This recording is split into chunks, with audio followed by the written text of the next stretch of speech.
యాదాద్రి ఆలయ ఈవో భాస్కర్ రావు ఆలయ అధికారులతో కలిసి గిరి ప్రదక్షిణ మార్గము పరిశీలించారు.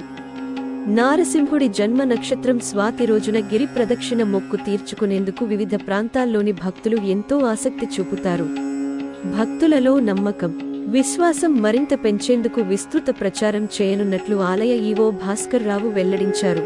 ఈ నెల 18న యాదాద్రిలో సామూహిక యాదాద్రి కొండ చుట్టూ గిరి ప్రదక్షిణ కార్యక్రమం చేపట్టనున్నారు.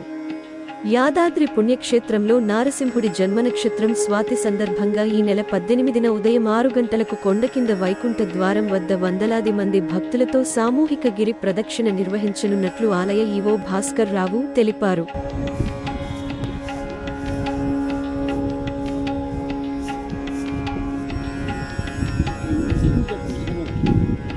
Right side.